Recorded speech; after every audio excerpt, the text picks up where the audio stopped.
अगर कांग्रेस बापूजी पे हाथ डालती तो सारी बीजेपी सड़कों पे उतर आती। सारी बीजेपी, पूरे हिंदुस्तान में कहीं भी बीजेपी के लोग शामिल नहीं हुए उस आंदोलन में।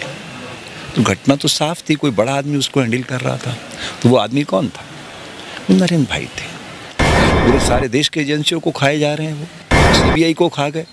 पे मैंने तो राजनाथ जी से कहा कि ग्रास रूट पे क्या परिवर्तन कर रहे हो आप लोग? कांग्रेस को इतने समय से कोस रहे थे, आपको मौका दिया है, आप लाओ ना जनतंत्र यार। इसको क्यों आप अपनी उसमें मतलब राजशाही में बदलना चाहते हो कि हम जो कहे वही? अरे विभिन्नता में एकता, ये भारत की विशेषता है। वोट की शक्ति को पहचानिए आप।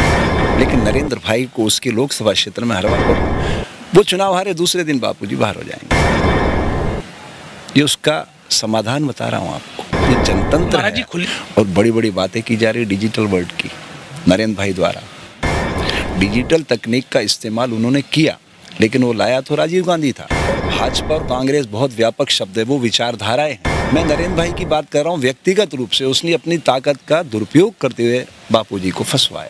एक छोटा सा मात्र हल है, उनको उनकी लोकसभा में हरवा दिया जाए। आप लिख लीजिए, 24 घंटे में बापूजी बाहर आ जाएंगे। किसी भी राजनीतिक दल का बापूजी से कोई विरोध नहीं है, सिर्फ एक व्यक्ति को छोड़ करके। उस व्यक्ति का नाम है नरेंद्र दामोदर दास। लोकसभा में नरेंद्र भाई चुनाव हार जाते हैं तो एक नए भारत का अभ्युदय होगा। लाखों करोड़ों देशवासियों ने अपनी मेहनत के बल पे इस देश का निर्माण किया, उसका श्रेय नरेंद्र भाई को आप दें, ये मुझे उचित नहीं लगा। तीसरी आंख से बता रहा हूँ, 2019 में अगर नरेंद्र भाई वापस प्रधानमंत्री बनते हैं तो बापूजी का हिंदुस्तान में एक भी आश्रम नहीं रहेगा, सब डिमोलिश हो जाएंगे। रिपोर्ट लग चुकी है। सारे फर्जी डॉक्यूमेंट जैसे राकेश अस्थाना ने तैयार किए थे, पता है आपको, नारायण साईं के बारे में 13 करोड़ रुपए जमा करवा दिए। वो पैसे कहाँ से निकले थे वो सब जांचें होना है। आप में से कोई एक शख्स सीबीआई में रिपोर्ट तो कर दो कि 13 करोड़ राकेश अस्थाना कहाँ से लेके आया। वो आईपीएस क्यों, उसको बचाने की लगातार कोशिश की जाए। राकेश सारे इनके खेल जानता है। अगर आप ऐसे बंदर के हाथ में उस तरह दे दोगे तो बहुत ही खतरनाक है, और हो रहा है।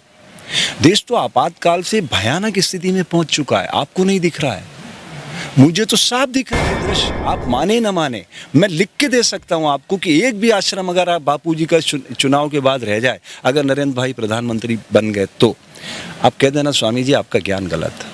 इतनी तैयारी हो चुकी है। नारायण साईं पे 50 मुकदमे और बापूजी पे 50 मुकदमे नए खुलने वाले। पुलिस उनकी, व्यवस्था उनकी, लोग उनके, कौन रोकेगा उनको? अभी आप यहाँ बैठे हिंदुस्तान के जिस कोने में बोलो आप, मैं आपके खिलाफ 376 कायम करवा दूँ। एक बालिका को तो ले जाना। ये है देश का चरित्र। अरे झूठे लोगों को आप लोगों ने लीडर बना दिया। ये मैनेजर लोग हैं, ये उस सारी सत्ता की चाबी को अपने हाथ में रख के जनतंत्र को लूटना चाहते हैं, लूट तंत्र बना दिया है। और मैं और एक चीज कह दूं आपको, देश आंतरिक गृह युद्ध की तरफ बढ़ रहा है, जो आपको दिखाई नहीं दे रहा। 2025 तक इस देश के हालात बहुत बिगड़ने वाले, अगर यही सब कुछ चलता रहा। देखिए, कोई भी काम कांग्रेस करती, कोई गलत कदम उठाती, बीजेपी उसका भरपूर विरोध प्रदर्शन करके अपनी उपस्थिति दर्ज कराती है। अगर एक सेकंड के लिए सोच लीजिए, दिल्ली में उस समय कांग्रेस की शीला दीक्षित मुख्यमंत्री थी, राजस्थान में अशोक गहलोत थे, वो कांग्रेस के मुख्यमंत्री थे, लेकिन मध्य प्रदेश में तो शिवराज सिंह चौहान थे ना, जब अरेस्ट हुए बापूजी। वो तो बीजेपी का आदमी था। और बीजेपी का आदमी कांग्रेस वालों की बात कैसे मान रहा था? 1600 पुलिस वाले भेजे उसने इंदौर, 1600 पुलिस वाले बापू को उठाने के लिए। बापू जिसकी चरण में बैठता था, जिसका आशीर्वाद लेता था शिवराज सिंह, 1600 जवान भेजे उसने। किसके कहने पर? जब उससे मैंने बात की तो उसने मुझे क्या जवाब दिया? स्वामी जी, भाई साहब का आदेश था।